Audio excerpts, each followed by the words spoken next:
अस्सलाम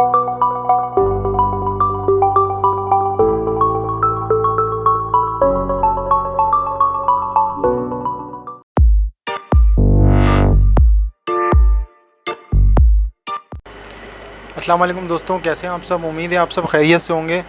अच्छा दोस्तों, आज मैं जो आपको वीडियो बताऊंगा वो है केरियो का पार्ट 5 और इसमें हम अपनी थोड़ी सिक्योरिटी सेटिंग्स पढ़ेंगे। ठीक है, तो सिक्योरिटी सेटिंग्स में जो है वो इसमें एक ज़ीरो नेटवर्किंग है। ठीक है, एक ज़ीरो नेटवर्किंग है, उसके बारे में थोड़ा मैं आपको डिटेल में बताऊँगा। और मुझे नहीं समझ में आता है आप लोग पूरी वीडियो क्यों नहीं देखते, क्योंकि देखें ये कॉन्फ़िगरेशन इसमें होती है, तो कॉन्फ़िगरेशन वाली वीडियोज़ होती हैं उनको आपको पूरा देखना चाहिए, समझना चाहिए कि उसमें कि पूरी सेटिंग्स कैसे बताइए। क्योंकि अगर आप इसमें एक भी स्टेप मिस करते हैं ना, तो फिर इसमें होता क्या है कि आपको जो है वो आपका रिज़ल्ट नहीं मिल पाता। फिर आपको लगता है कि ये वीडियो सही नहीं बनी हुई, या इसमें कोई प्रॉब्लम आ रही है, या वो उस हिसाब से नहीं हुआ हुआ सब कुछ। हालांकि वो बिल्कुल सही होता है, लेकिन अगर आप लोग वीडियो पूरी देखेंगे तो आप लोगों की जो काम कर रहे होंगे उस पर उसका रिज़ल्ट आएगा और उसका इफ़ेक्ट पड़ेगा। ठीक है, तो इसमें मैं थोड़ा सा आप लोगों को बताऊं। इसमें सिक्योरिटी सेटिंग्स में एक टैब है ज़ीरो कॉन्फ़िगरेशन का। ठीक है, ज़ीरो कॉन्फ़िगरेशन में एक सर्विस डिस्कवरी फॉरवर्डिंग दी हुई होती है केरियो नेटवर्क कंट्रोल में। ठीक है, अच्छा, इसमें जब हम इनेबल सर्विस डिस्कवरी फॉरवर्डिंग करते हैं तो इसमें क्या होता है कि इसमें तीन चार तरह की चीज़ें दी हुई होती हैं। एक MDNS दिया हुआ होता है, सर्विस डिस्कवरी प्रोटोकॉल है, इसकी एक एग्जांपल है MDNS। इसमें क्या होता है, एप्पल बॉन्जोर प्रोटोकॉल जो होता है, जिसके ज़रिए वो एप्पल की सर्विसेज और प्रिंटर वगैरह की जो डिवाइसेस होती हैं उसको डिस्कवर करता है। तो ज़ीरो नेटवर्किंग खोलने से एक एप्पल की डिवाइसेस, एप्पल की सर्विसेज आपको मिलना शुरू हो जाती हैं। लेकिन ये ज़ीरो नेटवर्किंग सिर्फ केरियो की VPN टनल्स के लिए अलाउ है। ठीक है, अगर VPN टनल के ज़रिए आप केरियो से कनेक्ट हैं, सिर्फ VPN का जो अपना केरियो का जो अपना VPN है, सिर्फ उसकी बात कर रहा हूँ मैं। अगर आप L2TP और दूसरी टाइप की VPN से कनेक्ट होते हैं तो ये उसकी बात नहीं हो रही। ये केरियो जो अपना VPN प्रोवाइड करता है अपनी सर्विस, उसके ज़रिए जब आप कोई भी चीज़ कनेक्ट करते हैं, बाहर से नेटवर्क में आते हैं, तो आपको ये सर्विसेज मिलती हैं, जैसे प्रिंटर हो गया, शेयरिंग हो गई, सारी हो गई। ठीक है, इसमें एक MDNS जो है वो एप्पल के लिए स्पेसिफिकली।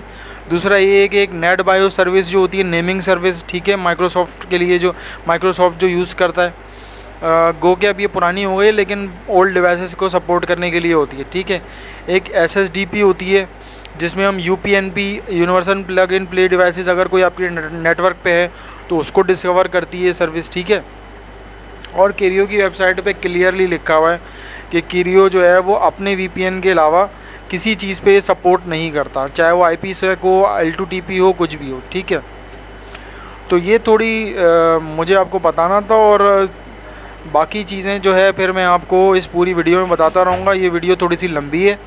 ठीक है, तो कोशिश करिएगा कि पूरी देखें, सिर्फ इसलिए कि आप लोगों को समझ में आ जाए, मुझे कोई वो नहीं है। ठीक है दोस्तों, तो वीडियो शुरू करते हैं। अच्छा दोस्तों, देखें, जैसे मैंने आपको बताया था कि सिक्योरिटी सेटिंग्स में बहुत सारी चीज़ें हैं, लेकिन मैंने आपको वीडियो में जो डिफ़ाइन किया था वो बताया था ज़ीरो कॉन्फ़िगरेशन नेटवर्किंग के बारे में, यानी कि इंट्रो में जो मैं आपको बताया था।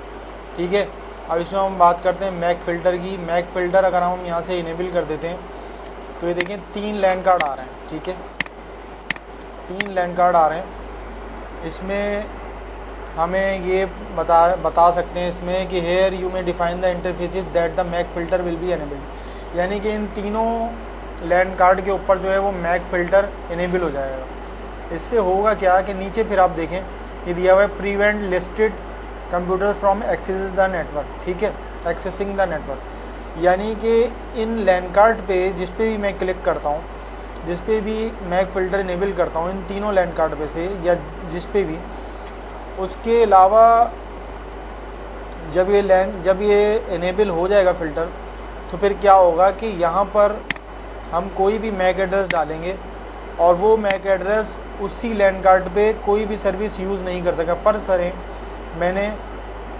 यहाँ पर लगाया टिक, ठीक है, और यहाँ पर मैंने कोई भी मैक एड्रेस ऐड कर दिया, तो अब क्या होगा कि लैन के ज़रिए कोई भी मैक एड्रेस मेरा कनेक्ट है, ठीक है, कोई भी सिस्टम कनेक्ट है, तो जो भी सिस्टम, जिस सिस्टम का भी हम मैक एड्रेस यहाँ पर डिफ़ाइन करेंगे, तो फिर क्या होगा, ये prevent listed computer from access the network पे चेक लगा होने की वजह से वो कंप्यूटर जो है लैन की सर्विसेज यूज़ नहीं कर सकेगा, ना उसको आईपी मिलेगी, ना उसको शेयरिंग मिलेगी, ना उस पर इंटरनेट चल पाएगा, क्योंकि ये क्लियरली लिखा हुआ है prevent listed computer from accessing the network. यानी कि एक पर्टिकुलर मैक एड्रेस वाला जो कंप्यूटर होगा वो लैन के थ्रू जो भी सर्विसेज हैं वो यूज़ नहीं कर सकेगा, ठीक है।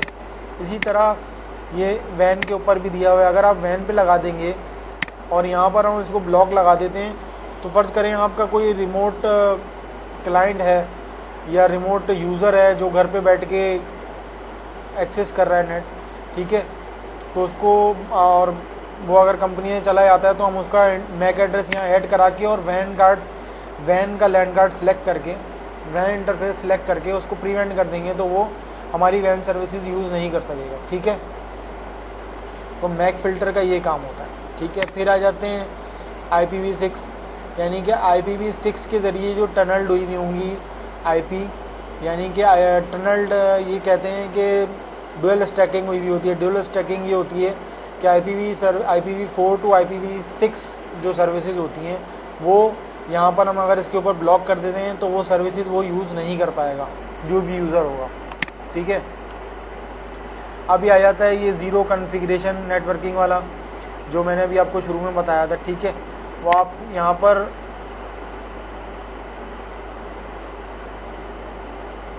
यहाँ पर इसके चेक लगाते हैं, तो ये देख लें फिर कीरियो VPN क्लाइंट्स, जैसा कि मैंने आपको बताया था कि सिर्फ कीरियो के जो VPN के क्लाइंट्स होते हैं वो ये सर्विसेज यूज़ कर सकेंगे, ठीक है।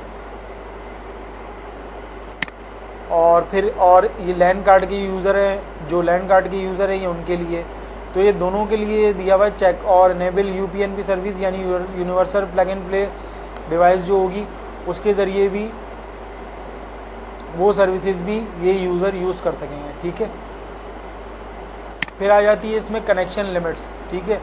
कनेक्शन लिमिट्स में ये है कि आपका नेटवर्क मैक्सिमम जो है एक सोर्स IP से कितने कनेक्शन बना सकता है। फ़र्ज़ करें कि अगर मैं लैन पे बैठा हुआ हूँ और कीरियो सर्वर चल रहा है या कीरियो फायरवॉल चल रही है, तो मेरे कनेक्शन से, यानी कि मेरा जो कनेक्शन सर्वर से बना हुआ होगा, कम से कम मैक्सिमम जो है वो मैं 600 कनेक्शन कनेक्ट कर सकूँ। फ़र्ज़ करें मैंने 600 वेबसाइट्स खोली हैं, या एक ही वेबसाइट्स के 600 लिंक खोले हुए हैं, या फिर डिफरेंट वेबसाइट्स को मिला के 600 लिंक खोले हुए हैं, तो ये मैक्सिमम इतना जाएगा। आप इस पर चेक हटा भी सकते हैं, ठीक है।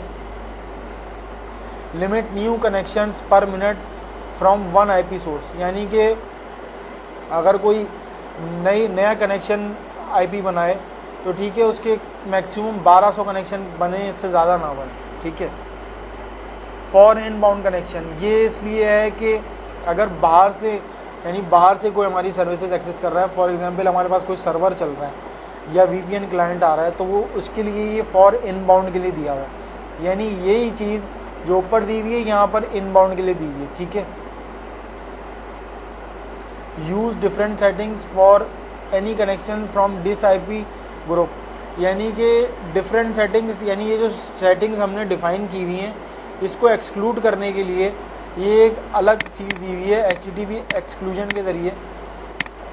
यानी कि अगर हम HTTP एक्सक्लूजन पे हम यहाँ पर इसको इनेबल कर देते हैं, तो उससे क्या होगा कि एक पर्टिकुलर ग्रुप को सिर्फ जो है, तो ये HTTP एक्सक्लूजन दी हुई है, इसमें क्या होगा कि एक पर्टिकुलर IP ग्रुप को हम इधर एक्सक्लूड कर देंगे, ठीक है। अब ये एडिट में जाएंगे तो हम यहाँ पर बता देंगे, यहाँ पर IP एड्रेस फ़र्ज़ करें हम ऐड कर देते हैं, कोई न्यू ग्रुप बना देते हैं, ठीक है, या यहाँ पर कोई ग्रुप बना देते हैं, या फ़र्ज़ करें हम कोई IP डाल देते हैं, कोई ऐसा IP एड्रेस डाल देते हैं, या IP एड्रेस डाल देते हैं, अपना रेंज डाल देते हैं IP एड्रेस की।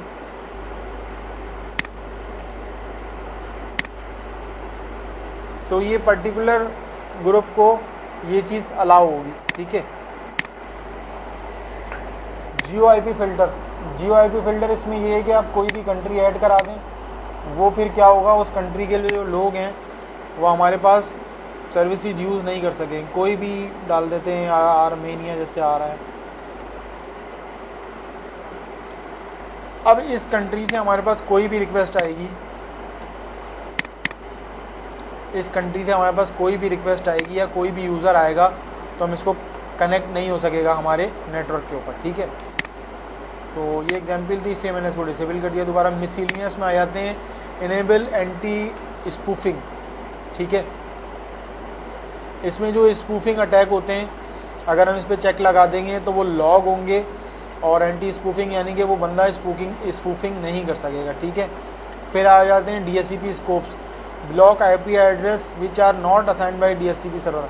इस पे चेक लगाने से ये होगा कि अगर कोई भी बंदा मैनुअल IP पे आपका नेटवर्क चलाना चाह रहा है, यानी कि आपने DHCP सर्वर कॉन्फ़िगर किया हुआ है, लेकिन कोई भी बंदा जो है वो चाह रहा है कि मैनुअल IP डाल के मैं नेटवर्क पे घुस जाऊँ, तो इसके पे चेक लगाने के बाद वो बंदा मैनुअल IP के थ्रू हमारे नेटवर्क पे नहीं आ सकेगा। ये मैं LAN की बात कर रहा हूँ, ठीक है दोस्तों। तो ये सारे ऑप्शन थे जो सिक्योरिटी सेटिंग्स में दिए हुए थे। कोई ऑप्शन इसमें से आपको ना समझ में आए तो आप लोग मुझे इन्फॉर्म करिएगा, ठीक है दोस्तों, कमेंट सेक्शन में।